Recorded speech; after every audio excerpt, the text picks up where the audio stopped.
नमस्ते, आप देख रहे हैं अपना भारत। स्वागत है हमारी जिंदगी से जुड़ी फायदे और नुकसान की 5 बड़ी खबरों के साथ में।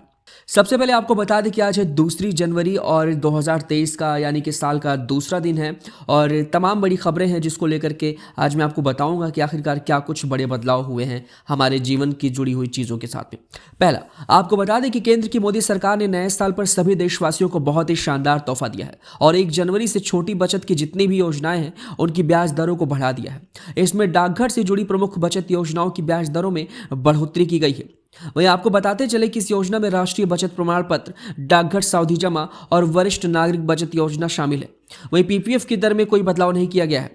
दूसरा, ज्वेलरी में अगर आप सोने के शौकीन हैं यानी कि सोने खरीदने का शौक रखते हैं और अगर आप एक निवेशक भी हैं तो आपको बड़ी खुशखबरी मिल सकती है। आपको बताते चले कि वाणिज्य मंत्रालय ने रत्न और आभूषण उद्योग को बढ़ावा देने के लिए आगामी बजट में सोने पर जो आयात शुल्क लगाया जाता है उसे घटाने का प्रस्ताव रखा है। वहीं आपको बताते चले कि सरकार ने बीते साल जुलाई के महीने में सोने पर आयात शुल्क को बढ़ाया था, जिसके बाद से ही रत्न और आभूषण उद्योग सरकार से इसे हटाने की मांग कर रहा था। फिलहाल इस मांग को वित्त मंत्रालय ने सुन लिया है और निर्मला सीतारमण की अगुवाई में साल 2023 के आम बजट में इसमें गिरावट देखने को मिल सकती है। वहीं बताते चले कि 2023 का जो आम बजट है वो 1 फरवरी 2023 को पेश किया जाएगा। तीसरा, अक्सर हमारी जिंदगी में कई तरह की बड़ी ख्वाहिशें होती हैं जिसमें सबसे पहले एक अच्छी जॉब हो, खुद का मकान हो, खुद की गाड़ी हो और लाइफ में हवाई यात्रा करने का खूब मौका मिले। लेकिन ये सभी चीज़ें इतनी आसानी से नहीं मिलती, इसके लिए बड़ी मेहनत करनी पड़ती है। लेकिन अब आपको इन सभी चाहतों में से एक चीज़ की जो चाहत है वो आपकी पूरी हो जाएगी और उसके लिए ज़्यादा मेहनत करने की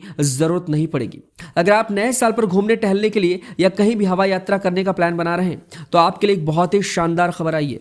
हवाई किराया पहले की तुलना में सस्ता हो गया है और नए साल की भारी मांग के बीच में भारत में हवाई टिकट के जो रेट हैं उसमें बड़ी गिरावट आई है। बताते चले कि पुणे दिल्ली, दिल्ली कोलकाता, मुंबई कोलकाता, दिल्ली पटना और पटना दिल्ली रूट पर 2 महीने का एडवांस बुकिंग हो चुका है।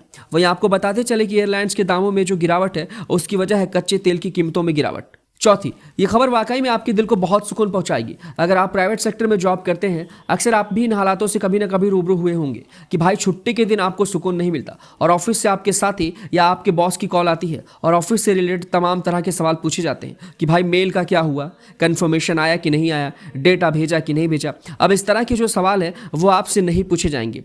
अक्सर ये सवाल छुट्टी के दौरान हमेशा आपके ऑफिस की तरफ से होता है। लेकिन अब जो नया नियम आया है उसके मुताबिक 1 लाख रुपए का जुर्माना भरना पड़ सकता है अगर किसी भी तरीके से किसी भी एम्प्लॉय ने या आपके बॉस ने आपको कॉल करके परेशान किया, आपकी छुट्टियों को निराशाजनक बनाया तो। हालांकि ये पॉलिसी देश में fantasy cricket game company dream 11 ने ही अभी लागू किया है और हो सका तो बाकी कंपनियां भी इसे अपनाने पर विचार कर सकती हैं। इस पॉलिसी को लाने का मकसद है कि एम्प्लॉय बेफिक्र होकर छुट्टियों का आनंद ले सके। इस पॉलिसी की कंफर्मेशन कंपनी ने अपने लिंक्डइन अकाउंट से किया है। ये नियम छोटे से लेकर सभी बड़े कर्मचारियों पर लागू हुआ है। पांचवा, साल 2023 कई मायनों में आपके लिए लकी साबित हो सकता है और अगर आप शेयर मार्केट के शौकीन हैं, पैसा इन्वेस्ट करते हैं, शेयर बाजार का खेल समझते हैं तो आपके लिए ये साल 2023 काफ़ी ज़्यादा फायदेमंद रह सकता है। आप 10 ऐसे सॉलिड स्टॉक से मोटी कमाई का भरपूर मौका पा सकते हैं। इन शेयर्स में प्राइवेट कंपनी से लेकर सरकारी कंपनियां भी शामिल हैं जिनमें कुछ नाम प्रमुख हैं जैसे PNB, Federal Bank, National Aluminium, Renuka Sugar, Rail Vikas और आईडीएफसी फर्स्ट बैंक शामिल है। हर दिन की 5 बड़ी फायदे और नुकसान की खबरों के साथ कल एक बार फिर से मुलाकात होगी। तब तक के लिए अपना ख्याल रखें। पेज पर नए हैं तो लाइक और फॉलो करना ना भूलें। साथ ही साथ इस वीडियो को ज़्यादा से ज़्यादा शेयर करें और लाइक कमेंट करना भी ना भूलें।